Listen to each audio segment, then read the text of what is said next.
The Georgia man who filmed a cell phone video of Ahmaud Arbery's fatal shooting February 23rd was arrested today and charged with murder. That's him on the left of your screen. The Georgia Bureau of Investigation said 50-year-old William Roddy Bryant was arrested on charges of felony murder and criminal attempt to commit false imprisonment. No other details have been given. The GBI said in a statement that it would be holding a news conference sometime tomorrow morning. Arbery was killed February 23rd in broad daylight when a white father and his son armed themselves and pursued him after spotting the 25-year-old black man running in their neighborhood, I should say jogging.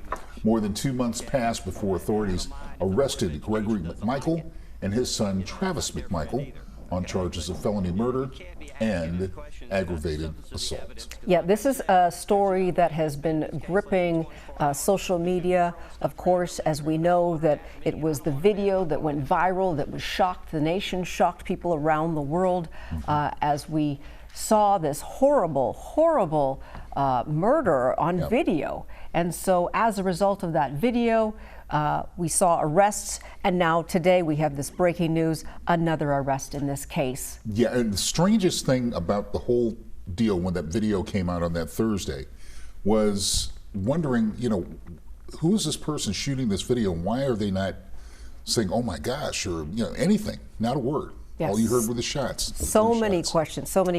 And joining us now is our chief legal correspondent, Dr. Laura McNeal, to help us through this. Yeah, Laura, can you explain the two charges that have been filed against William Bryant for his role in the death of Ahmaud Arbery? Yes, and so there's two charges. The first one is a felony murder charge, and essentially what this charge says is that if someone dies in the commission or in the process of a felony being committed, then you can be charged with felony murder. An example would be if you're in the process of robbing a bank and say you're driving the getaway car and someone inside the bank is killed during the commission of that felony, you would be charged with felony murder. The second charge is false imprisonment. False imprisonment is the felony that they're accusing Bryant of committing. And so essentially, false imprisonment is when you restrict someone's freedom of movement. So we saw in the video that Arbery was restricted. His movement was restricted by Bryant. And again, it was without his consent. So those are the two charges, and I think it has a very strong evidentiary basis. Well, based on the facts that we know so far, how likely is it that William Bryant will be found guilty of these charges?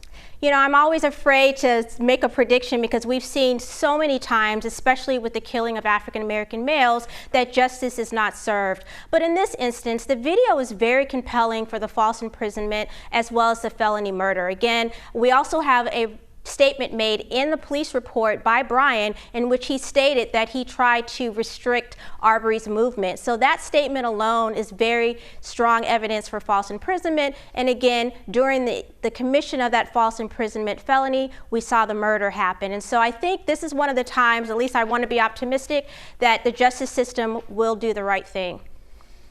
All right, Dr. Laura, thank you so much. I've got a feeling we're not done with this story just yet. But thank you for the insights tonight on this breaking news. Thank you.